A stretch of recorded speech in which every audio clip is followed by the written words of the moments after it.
Has this happened to you? You think you know a piece by heart, but when you play it in front of people, you have a memory lapse. This is what happened to Tom, 70 years young, retired engineer who started learning the cello 3 years ago.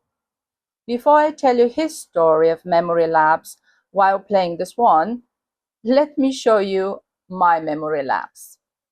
When I was practicing recording my YouTube video on left-hand shifts in the Swan, in one of the outtakes, I have a memory lapse. It is a fun video clip and I thought we can watch it together and use it to start our chat about learning to play by memory. With the second finger very close to the third, but then I'm like, move the second finger, Milena, and when I move it, we're ready for the next note in the next passage. Do you see what I mean?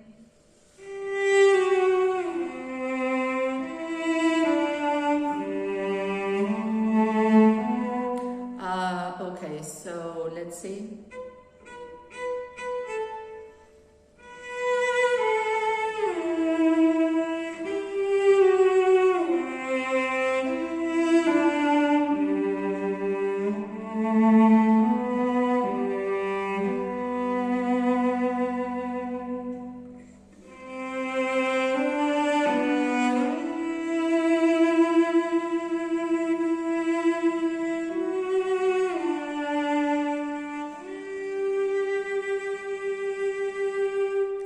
But this is the end, and actually I missed one part of the piece. Eh? Did I? I think I did.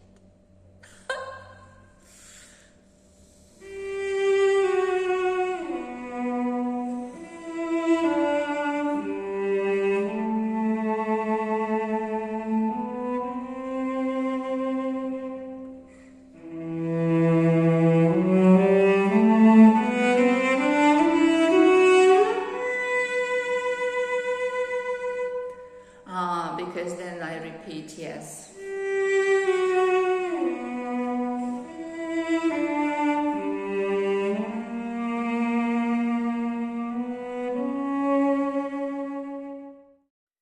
In this outtake, my focus was split.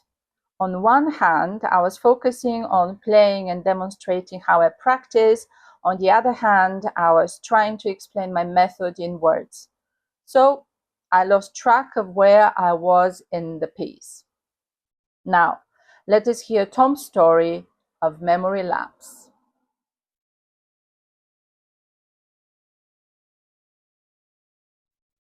Tom is an adult cello learner who has been practicing the Swan for a few weeks now. One day he noticed that he can play it without looking at the music.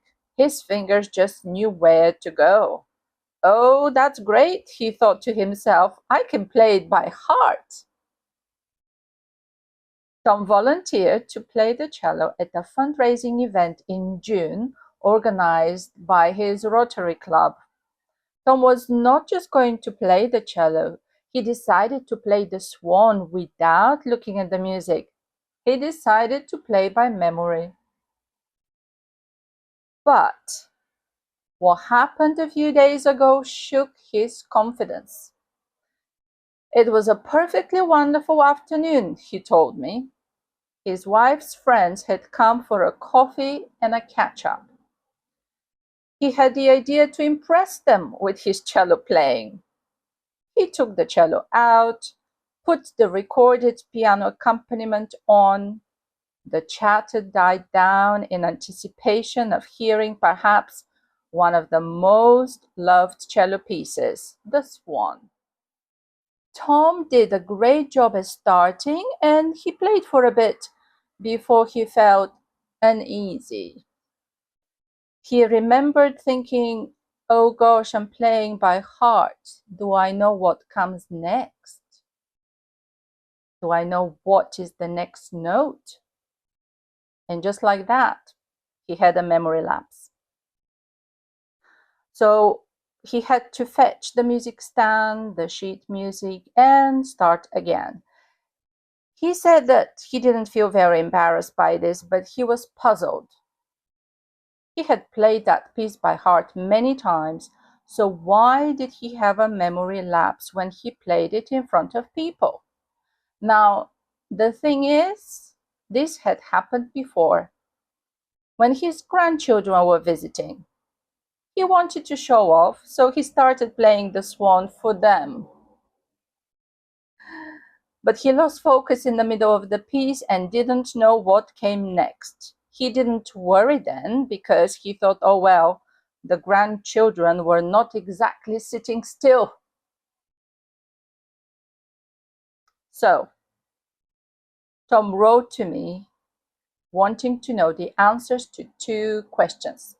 One, why he had a memory lapse when he played in front of people. And two, how to memorize the piece reliably so he could play it by heart at the fundraising event in June.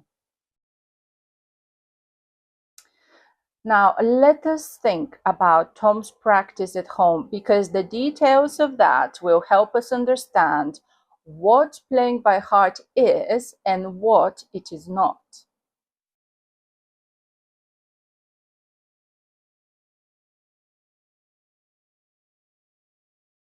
When Tom was practicing at home, he was not under any pressure. He could make mistakes.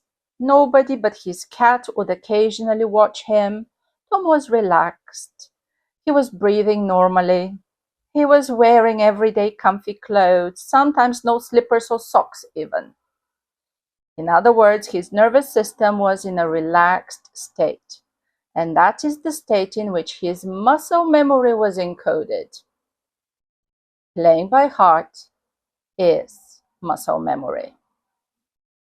This is also called procedural memory, the brain's ability to run a sequence of movements automatically without conscious step-by-step control. So through all the daily repetitions Tom did in his practice, he acquired and strengthened his muscle memory. But he did this in a relaxed state. So what happened when he played in front of people?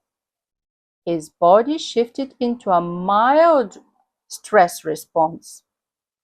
This happens to all of us, but to a different degree. This mild stress did not erase Tom's muscle memory of the piece, but interfered with accessing it. The muscle memory was still there, but it was just difficult for Tom to access it. Why? Because his muscle memory was encoded in a relaxed state, and it would be easiest to access it in a relaxed state. What I'm describing here is a psychological principle called state-dependent learning. Now, have you heard that top performers can enter the zone or the flow when they play on stage? The flow or the zone both describe a calm, focused state while performing. A state in which the performer is calm enough, focused enough, experienced enough, and trusting enough. This doesn't sound like our friend Tom, who has been playing the cello for only 3 years. There are only 8 days till June, so could Tom do anything to have a reliable memory on stage? Or should he simply play with the music? What do you think?